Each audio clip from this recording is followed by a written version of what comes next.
So this mini video is going to get us to have a little bit of a thought about what behaviour change is and what influences behaviour.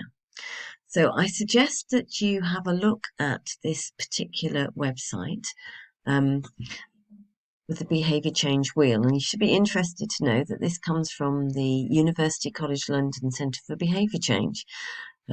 So UCL is really got a massive international influence on behaviour change research. So there's a lot going on there, very well worth having a look. But this particular wheel that you will see on the screen when you click onto that link will give you information about different aspects of behaviour, causes of behaviour, and what we can do about them. So, for example, there may be guidelines there, and it might be giving an example of national guidance that will support people towards a particular behaviour. It includes individual level things, environmental things, law, regulation, all different things that can influence behaviour. So if you hover with your cursor over a particular word, you will get a definition and an example come up on the screen. So I encourage you to stop this video and have a short look at that to get a feel for things that influence behaviour, but also to ask yourself the question, as a dietitian, is this something I'm likely to be involved in? Some things we aren't, but many things we are. So there are lots of things that we can do that may influence behaviour.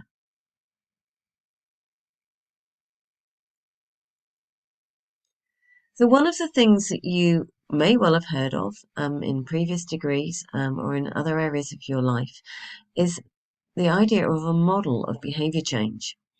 Now, most models of behaviour change have some evidence base, but the NICE guidance on behaviour change from 2014 suggested that no particular model was the one that we should follow.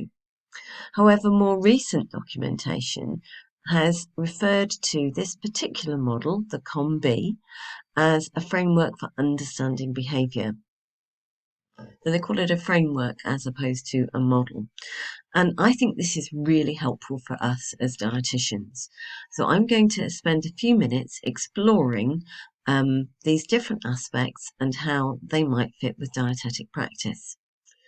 What's really important to understand with this particular model is the directions of the arrows. So they're not all one way. Some of them are two-way, and that's going to be really important. So make a note of that. And what it's doing is recognizing the interconnecting nature of the different aspects, so that we can see that different things will act on different parts of life and will have different impacts, and they will interact with each other. So let's have a little look at the individual components.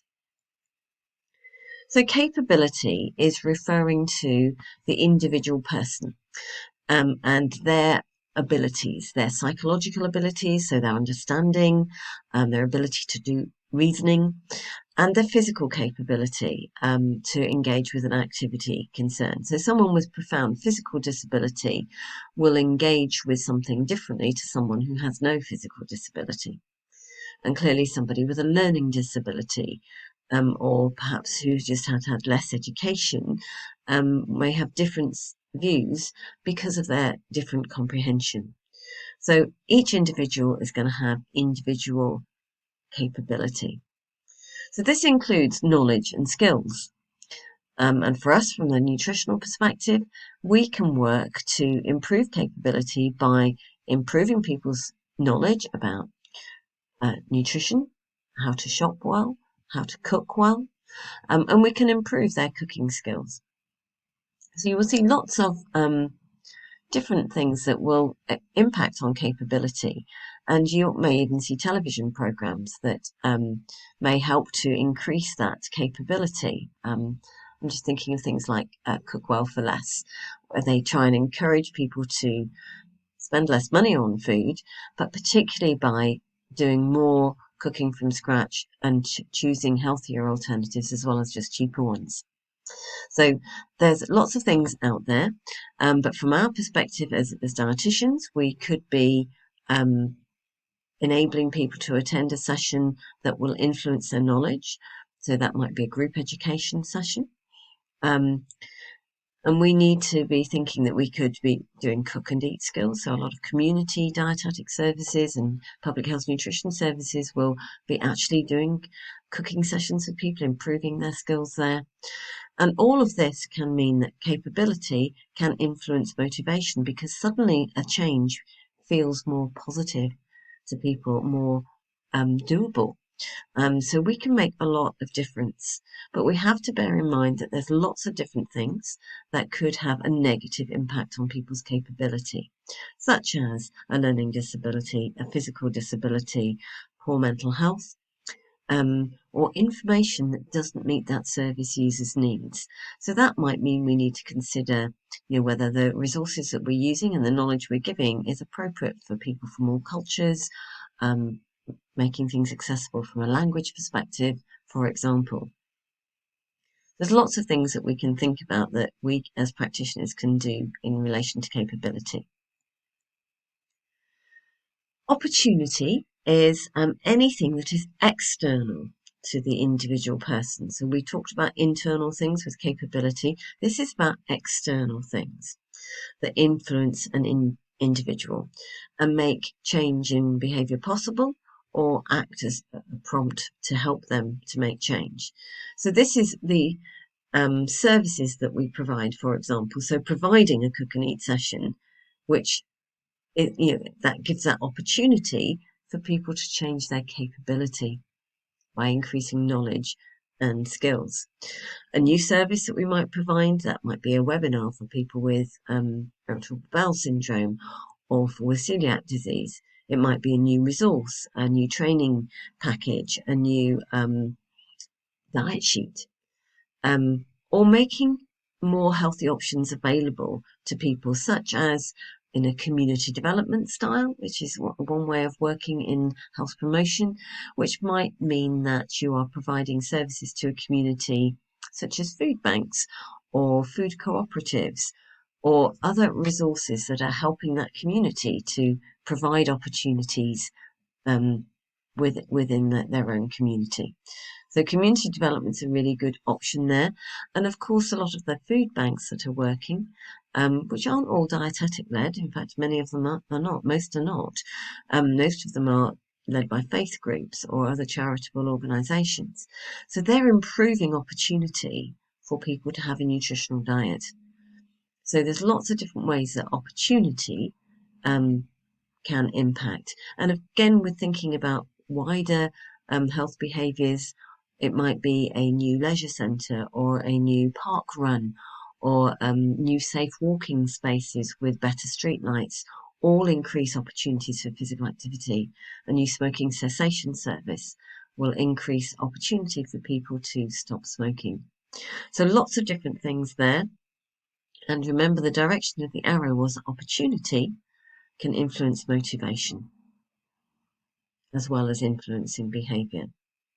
So there's lots more online stuff recently, particularly over the last couple of years, that will also make more opportunities for people, providing they, of course, do have the internet services and other information technology. What do we mean about motivation? So motivation is all of those processes that energize us and direct us towards a specific behaviour. So it's not just a goal. So we might decide, right, I'm actually feeling really motivated at the moment. I'm going to set a goal and I'm going to do Couch to 5K in the next 2 months. It's not just those very conscious things. It's also influenced by habit and our emotions and our ability to analytically make decisions. So what's got to happen for behaviour change to happen is that the motivation for the target behaviour, that healthier behaviour, has got to be stronger than the unhealthy behaviours that we're trying to encourage people away from.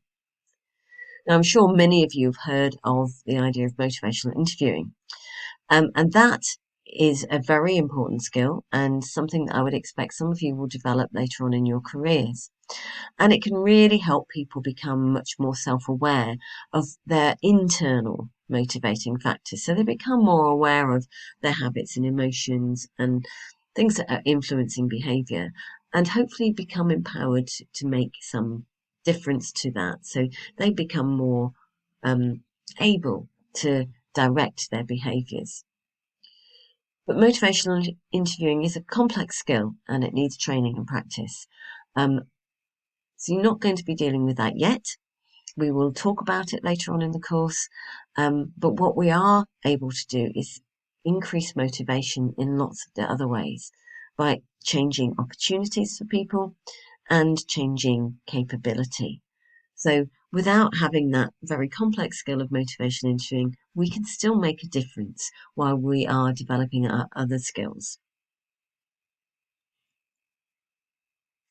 So dietetic practice then, having briefly looked at why we need to change behaviour and what behaviour change is, and having looked at this COM-B model, where does that fit?